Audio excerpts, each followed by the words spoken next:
1,07,00,000 आप लोग खरीद रहे हैं, लेकिन इतना लोगों के पास किसानों का धान खरीदने वाला किसकी सरकार है? आप क्या खरीद रहे हैं या नहीं है? तो ये जो गरीबों के बारे में सोचने वाले लोग हैं कांग्रेस पार्टी के, 19 लाख किसानों का कृषि ऋण किसने माफ किया? राजीव गांधी किसान न्याय योजना कौन बनाया? कांग्रेस ने। इंग्लिश मीडियम स्कूल किसने दिया?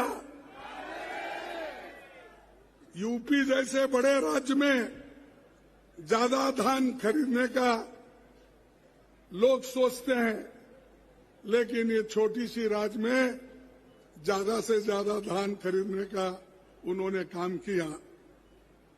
और ये माइनर प्रोड्यूस सबसे ज्यादा खरीदी करके गरीबों को किसने मदद किया? कांग्रेस ने। आदिवासी भाइयों और बहनों को 101 लाख एकड़ वन भूमि पर वन अधिकार किसने दिया? भाजपा सरकार में रोजगारी का भत्ता कितना था? 300। वो बढ़ाकर 2,500 किसने दिया? मुख्यमंत्री छत्तीसगढ़ पर्व सम्मान निधि को तहत परंपरा को किसने सजाया?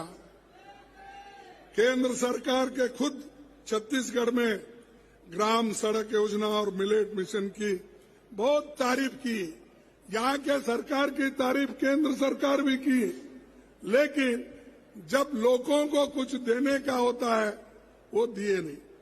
तारीफ तो किए। ये हमारे पास एक कहावत है, ऊपर शेरवानी अंदर परेशानी।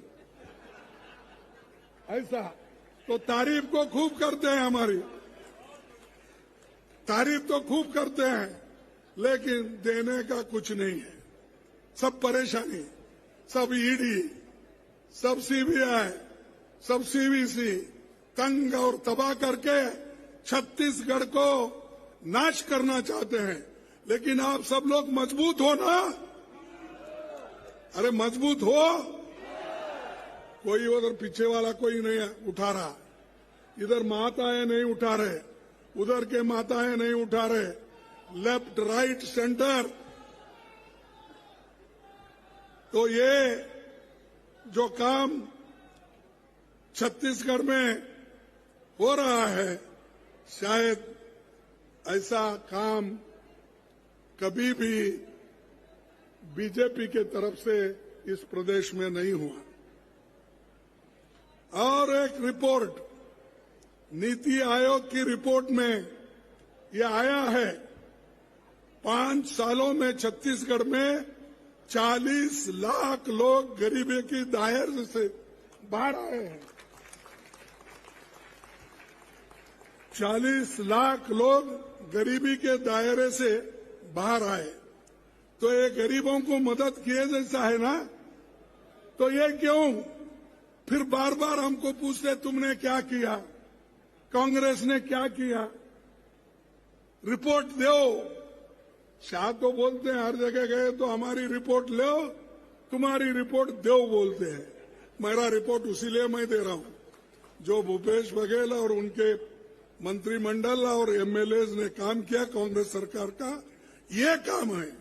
जो मैंने कहा ये हमारा रिपोर्ट है, ये हमारा काम है। ये रिपोर्ट को आप लेके जाइए शाह साहब, इसको लेके जाइए नड्डा साहब, और ठीक ढंग से हमारे नरेंद्र मोदी जी भी अगर देखे तो उनको खुद को ऐसा महसूस होगा, अरे मैं गुजरात में कुछ भी नहीं किया, इतने पिछड़े हुए इलाके में कांग्रेस की सरकार, भूपेश बघेल की सरकार ये सब कुछ कर रही है। ये गरीबों की सरकार है, दलितों की सरकार है, पिछड़ों की सरकार है और शेड्यूल ट्राइब की सरकार है। और छोटे छोटे किसानों की सरकार है। इसीलिए यहां पर लोग बहुत ही एक इनोसेंट है। वो हमेशा अपने काम में ही मशरूफ रहते हैं, किसी के तरफ ज्यादा दूसरे चीजों को ध्यान नहीं देते। ये मोदी जी का गुजरात मॉडल नहीं है, ये कांग्रेस पार्टी का, भूपेश बघेल का और उनके मंत्रिमंडल का मॉडल है।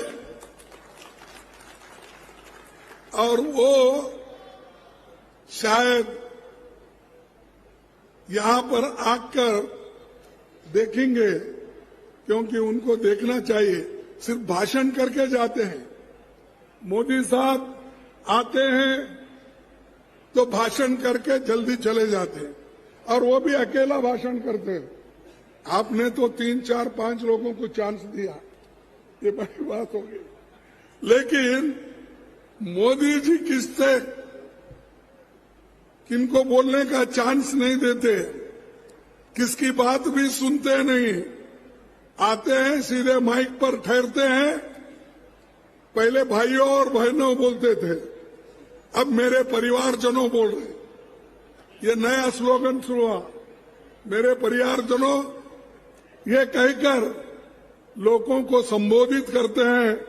और आज वो लोग उस ढंग से चल रहे हैं। अब आजकल नड्डा साहब भी आ रहे थे शायद आपके पास, शाह साहब भी आ रहे, चुनाव में सभी आ रहे हैं। चुनाव के पहले कभी लोगों की हालात पूछने के लिए आए नहीं, और लोगों को क्या केंद्र सरकार से देना, इसके बारे में कभी कोई पूछा नहीं। अगर वही रमन सिंह की सरकार होती तो जो पूछते वो देते, लेकिन वो बांटते नहीं थे, वो सिर्फ अपने लोगों में बांट के खाते थे। तो ये अगर ये गरीबों की सरकार है, गरीबों तक पहुंचती है, तो इसीलिए इधर उनका ध्यान नहीं है।